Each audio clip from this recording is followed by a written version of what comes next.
In diesem Video möchte ich euch meine Top 10 der bei meinen Wellies beliebtesten Spielzeuge vorstellen. Das meiste davon habe ich gekauft, muss ich ehrlich zugeben, da ich wenig Zeit habe, selbst etwas zu basteln. Das heißt aber nicht, dass selbstgebautes Spielzeug schlechter wäre als gekauftes. Es hat den großen Vorteil, wenn die Materialien im Haushalt vorhanden sind, dass es weitaus kostengünstiger ist. Außerdem könnt ihr mit dem selbstgebastelten Spielzeug auf die Bedürfnisse und Wünsche eurer Wellensittiche Rücksicht nehmen. Denn so gut gekauftes Spielzeug mittlerweile sein mag, häufig stehen immer noch Design und Geschmack und weniger das, was die Wellensittiche gern mögen. Nummer 10 ist deshalb auch eine Mischung aus selbstgebasteltem und zweckentfremdetem Spielzeug. Pappe und Papier ist ideal als Ausgangsmaterial für einfaches und schnelles Zerstörspielzeug, denn Papier und Pappe lässt sich leicht schreddern und ist meist in jedem Haushalt vorhanden. Aus Papptellern lässt sich im Handumdrehen ein schönes Spielzeug basteln. Achtet darauf, nur die einfache weiße Variante für dieses Spielzeug zu nutzen. Keine bedruckten oder mit Folie beklebten Pappteller, denn die können giftige Materialien enthalten. Wenn ihr das Spielzeug etwas farbenfroher gestalten wollt, färbt die Teller lieber mit Lebensmittelfarbe ein. Ich zerschneide die Teller immer in 4 kleine Pizzastücke, aber der Kreativität sind hier natürlich keine Grenzen gesetzt. Dann fädele ich die einzelnen Stücke in unterschiedlicher Richtung auf eine Schnur auf. Und fertig ist das Papier- oder Schredderspielzeug. Leere Küchenrollen und Toilettenpapierrollen eignen sich auch als Basis für Versteckspielzeuge. Ihr könnt darin Kolbenhirse verstecken oder ihr bastelt eine kleine Piñata, gefüllt mit Konfetti und Kolbenhirsestückchen. Das ist ein kostengünstiger Ersatz für die teuren bunten Spielzeuge. Damit das Schredderspielzeug etwas bunter wird, könnt ihr die Küchenrolle mit Lebensmittelfarbe anmalen. Einige befürchten, dass Klopapierrollen Keime enthalten können und nehmen deswegen nur Küchenrollen. Ich bevorzuge sie, weil sie größer sind als die kleinen Toilettenrollen. So spart man sich das Zusammenkleben der einzelnen Röllchen zu einer großen Rolle. Konfetti ist übrigens ein schöner Zusatz, den ihr in vielen Spielzeugen verwenden könnt. Es wird mittlerweile auch viel Spielzeug verkauft, das mit bunten Papierfäden oder Konfetti ausgestattet ist. In einem Onlineshop für Wellensittiche habe ich sogar einen großen Beutel mit diesen Papierfäden entdeckt, aber ihr könnt das Konfetti natürlich auch ganz leicht selbst herstellen. Dafür braucht ihr nur buntes Papier. Oder ihr geht auf Nummer sicher und kauft weißes Papier, das ihr dann mit Lebensmittelfarbe einfärbt. Daraus lässt sich entweder mit einer Konfettimaschine oder mit etwas Geschick Konfetti herstellen. Faltet das Papier mehrmals und schneidet es in möglichst kleine Stücke. Ich nutze diese Papierfetzen auch gerne im Futternapf, um das Futter zu verstecken. Dann müssen die Wellies sich erst einmal durch das Papier arbeiten, bevor sie an das Körnerfutter oder die geliebte Kolbenhirse kommen. Papierfäden sind übrigens auch ein wunderbarer Zeitvertreib. Dieses gekaufte Spielzeug war eine Zeit lang das Lieblingsspielzeug meiner Welli-Henne Fee. Und wie man in dem Video sieht, war sie ganz wild darauf, die Fäden herauszuziehen und ließ sich noch nicht einmal von ihrem Partnervogel stören. Nummer 9 ist eine Mischung aus Zerstör- und Fressspielzeug, denn im Inneren des Weidenballs verbirgt sich eine kleine Leckerei. Da die getrockneten Früchte nicht so der Fall meiner Wellensittiche sind, bin ich dazu übergegangen, nur leere Weidenbälle zu kaufen und fülle sie selbst mit kleinen Stücken Kolbenhirse. Dann ist der Anreiz größer, den Weidenball möglichst schnell auseinanderzunehmen. Auch hier ist der Effekt, dass die Vögel sich ihr Futter oder Leckerli erarbeiten müssen. Ihr könnt den Weidenball natürlich auch leer anbieten. Dann dauert es vielleicht etwas, bis die Wellies sich mit dem Weidenspielzeug beschäftigen und der Weidenball hält ein bisschen länger. Eine Alternative, die bei meinen nicht so gut ankam, ist die Weidenröhre. Anscheinend fürchten sich die Wellensittiche davor, in den Kanal zu klettern. Denn selbst wenn ich die Kolbenhirse gut sichtbar platziere, will keiner in die Röhre gehen.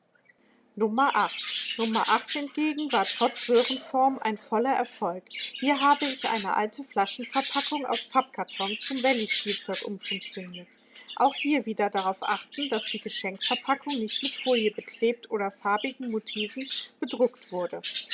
Eine ganz einfache Pappverpackung lässt sich mit Lebensmittelfarbe auch schön gestalten. Ein kleiner Tipp: Zum Backen habe ich diese Pulverfarben entdeckt. Mit ihnen lassen sich sehr schöne Effekte erzielen, weil sich die Farben leichter mischen lassen. So können besonders kräftige oder helle Farbtöne gemischt werden und das Ergebnis kommt schon den gekauften Spielzeugen sehr nahe. Außerdem wurde auch die graue, schmucklose Version direkt zerlegt. Als Anreiz für ängstliche Wellensittiche könnt ihr auch hier wieder etwas Kolbenhirse aus der Röhre hängen lassen. Selbst die größten Angsthasen werden mit Aussicht auf diese Belohnung für ihren Mut schnell in die Röhre klettern. Die nächsten beiden gekauften Spielzeuge gehören zu den beliebtesten Spielplätzen meiner Wellensittiche und im Gegensatz zu den einfallslosen und ziemlich karg ausgestatteten Spielplätzen aus gepresstem Holz ziehe ich die robusten Nagerspielplätze allemal vor. Denn nicht nur die Sitzplätze und Holzbrücken aus der Nagerabteilung sind ein ideales Ventil für die Knabberwut meiner Wellihennen. Wie bei den Sitzplätzen erwähnt, haben die Produkte aus der Nagerabteilung zwei große Vorteile. Zum einen sind sie dafür konzipiert, benagt zu werden und deshalb meist auch aus etwas robusterem als das filmschige Wellensittich-Spielzeug und zum anderen werden sie ohne Verwendung von Plastik und Farben hergestellt. Ich verstehe einfach nicht, warum das meiste Wellensittich-Spielzeug immer noch mit Plastikteilen ausgestattet wird und auch wenn das Spielzeug mittlerweile häufig mit Lebensmittelfarbe eingefärbt wurde. Was ist so schlimm daran, die natürliche Holzfarbe zu bewahren? Die meisten Sitzplätze und das beliebteste Spielzeug meiner Wellies ist aus ungefärbtem Holz. Und ich habe bisher nicht gemerkt, dass wenn die Vögel die Wahl hatten, sie sich lieber mit dem bunten Spielzeug beschäftigt hätten. Ich habe im Gegenteil den Eindruck, dass ihnen das natürliche Holz lieber ist. Aber zurück zum Nagerspielplatz. Im Gegensatz zu den wenig inspirierenden und leider meist auch teuren Spielplätzen, die man auf das Käfig- oder Volierendach stellen kann, finde ich, sind diese kleinen Spielplätze aus Holz viel besser geeignet für die Wellensittiche. Erstens haben die Sitzstangen der meisten Wellensittich-Spielplätze einen zu geringen Durchmesser und sind meistens auch wieder mit diesen Spiegeln und nervigen Glöckchen ausgestattet.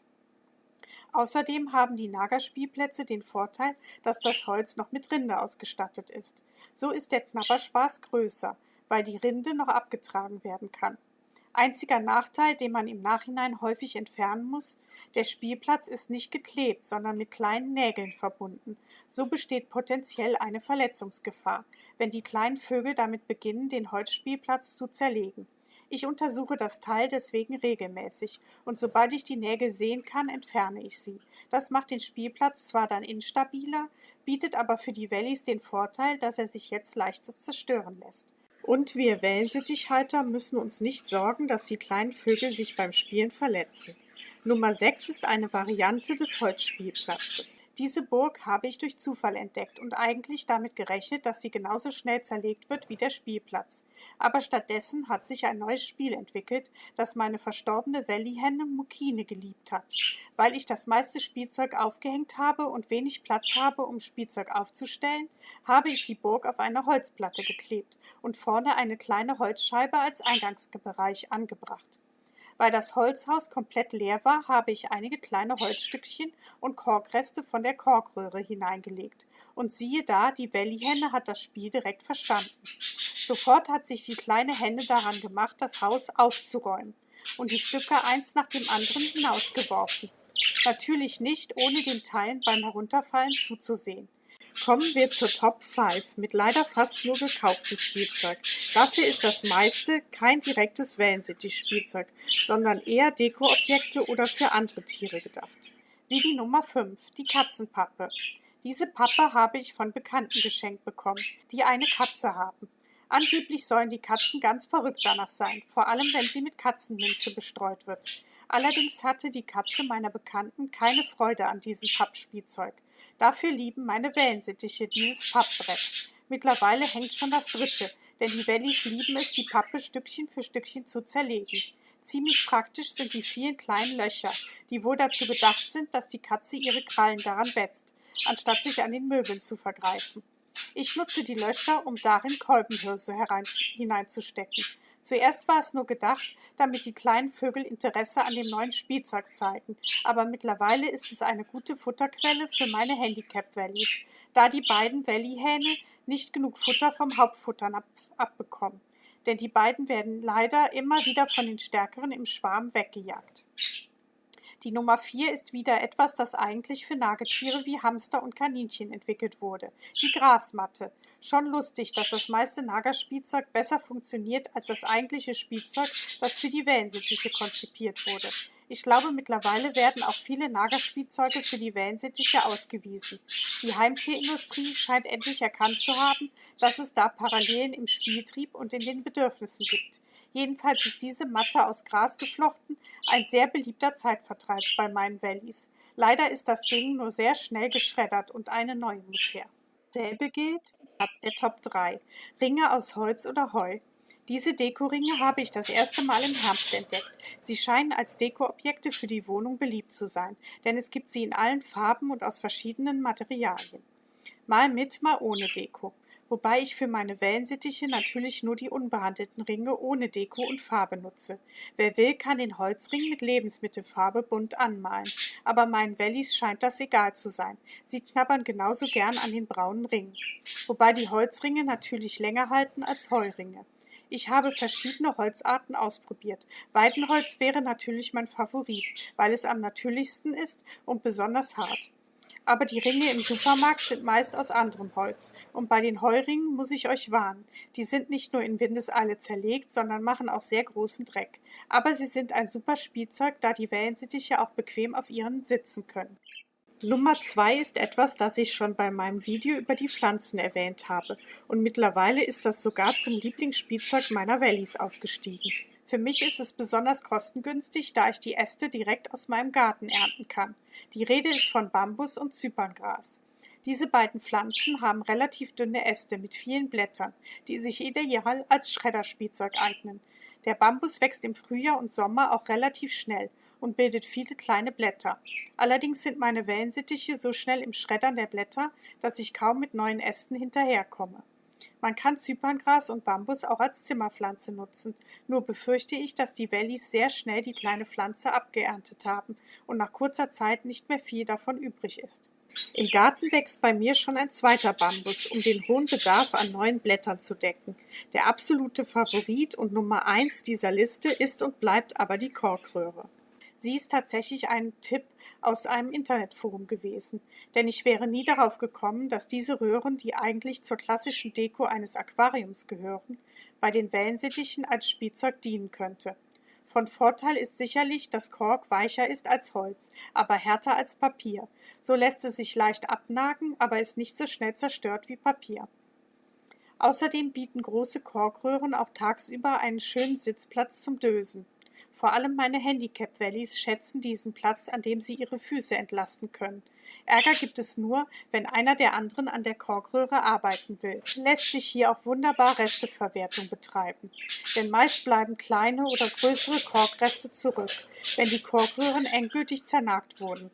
Je nachdem, wie groß die Stücke sind, bastele ich daraus kleine Schaukeln oder ich fädele die Stücke an einer Kordel auf und die kleinen Vögel können die Stücke noch einmal bearbeiten, bis sie schließlich nur noch winzige Krümel sind. Ich hoffe, das Video hat euch einige Anregungen und Inspiration geliefert, denn erfahrene Wellihalter wissen, dass die kleinen Vögel sich schnell langweilen und immer wieder Neues entdecken wollen. Schreibt doch in die Kommentare, wenn ihr einiges von diesem Spielzeug im Einsatz habt und was die Lieblingsspielzeuge eurer Wellensittiche sind. Ich freue mich immer über neue Kommentare und vielleicht habt ihr auch Ideen, was für Spielzeug wir den Wellensittichen basteln können. Bis zum nächsten Mal.